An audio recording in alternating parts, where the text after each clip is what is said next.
लालपरी ही महाराष्ट्राची गल्ली गल्लीत कानाकोपऱ्यात जाणारी एक महत्त्वाची जीवनवाहिनी आहे। पण या लालपरीकडे दुभती गाय म्हणून पाहिलं जातं का एक महत्त्वाची सेवा म्हणून? नमस्कार, मी प्रसाद काथे आणि आपण पाहताय जय महाराष्ट्र न्यूज।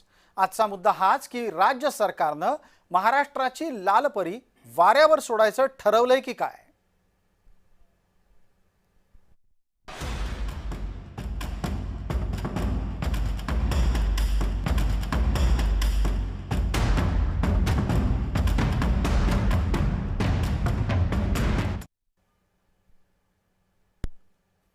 महाराष्ट्राची जीवनवाहिनी मानल्या जाणाऱ्या महाराष्ट्र राज्य परिवहन महामंडळाच्या बस म्हणजेच आपली लाडकी एसटी, या एसटीला चालवण्यासाठी सुमारे 90,000 कर्मचाऱ्यांच्या वेतन आणि वेतनवाढीच्या फरकाच्या बाबतचा प्रश्न प्रलंबित आहे।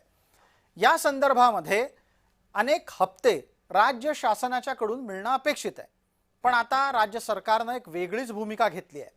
राज्याच्या उत्पन्नाचे मर्यादित स्रोत आणि पायाभूत सुविधांचे प्रकल्प लक्षात घेता निधीचं तकलादू कारण आम्ही ऐकून घेणार नाही आणि म्हणून एसटी कर्मचाऱ्यांचं वेतन आणि वेतनवाढच्या फरकाचे हप्ते देण्यासाठी राज्य सरकार महामंडळाला पैसा देणार नाही अशी थेट भूमिका वित्त विभागानं घेतलेली आहे।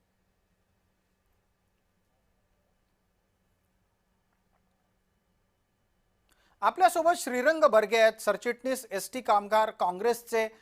या एसटी कर्मचाऱ्यांच्या काँग्रेसच्या संघटनेच्या निमित्तानं श्रीरंग बर्गे, तुम्ही नक्की किती रुपये सरकारकडे मागताय आणि सरकारला हे देणं का अवघड आहे? खरं तर मला असं वाटतं की वैधानिक देणी 7,000 कोटींची थकीत आहेत, कारण एस टी कम्प्लीट लॉसमध्ये चालते। सगळे प्रयत्न केले तरी एस टी, आणि मुळात हा धंदा नफा तोट्याचा नाहीच आहे। देशात कुठेही गेलात तरी सगळीकडे सार्वजनिक महामंडळ ही तोट्यातच चालतात, कारण ही सार्वजनिक संस्था आणि हा जो व्यवसाय तो तोट्याचाच व्यवसाय आहे, लक्षात घ्या। पण मग आता हे पैसे द्यायच्यात इतर सरकार, तुम्ही आता यूपीमध्ये बघा, इथे आजूबाजूच्या राज्यांमध्ये, गुजरातमध्ये बघा, सगळीकडे सरकार मदत करतं। महाराष्ट्र सरकार मात्र हे असं पत्र पाठवतं की आम्ही निधी देणार नाही। हे दुर्दैवी आहे। मग एस टी, गरिबांची एस टी चालवणार कोण? आजही खेड्यापाड्यातल्या गरीब माणसाचं एस टी हे एकमेव साधन आहे, आणि ती चालवण्यासाठी, तिच्या कर्मचाऱ्यांना वेतन देण्यासाठी, वेतनवाढीचा फरक देण्यासाठी जर सरकार पैसे देणार नसेल आणि चक्क देणार नाही असं कळवणार असेल तर हे दुर्भाग्य आहे, हे दुर्दैवी आहे। आणि हे बघा, आता ठीक आहे, आम्ही सुद्धा हे पत्र बघितलं, आता याला काही मर्यादा म्हणून आम्ही थांबलो, पण आम्ही आता या संदर्भात आम्ही एक कृती समिती बनवली आहे आणि आता सरकारच्या विरोधात आम्ही लढाई करणार। या चर्चेला अधिक पुढे नेऊ, पण त्याचबरोबर परिवहन मंत्र्यांची काय भूमिका आहे ती आपण ऐकून घेणार आहोत। परिवहन मंत्री तरी सध्या या सगळ्या घटनाक्रमामुळे फार काही खुश दिसत नाहीयेत आणि त्यांना लगोलग एसटी कर्मचाऱ्यांच्या आणखी एका नेत्यानं दिलेलं उत्तर आता आपल्या समोर दोघांच्याही प्रतिक्रिया येत आहेत।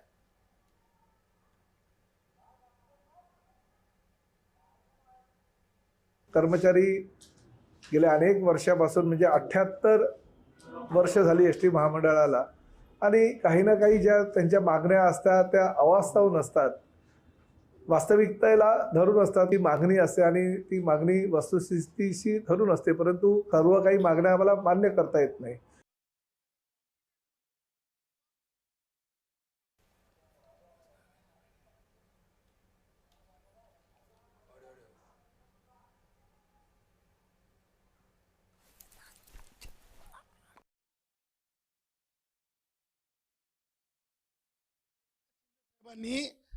प्रताप सरनाईकांची तिथून गच्छंती करावी, त्यांना तिथून काढावं।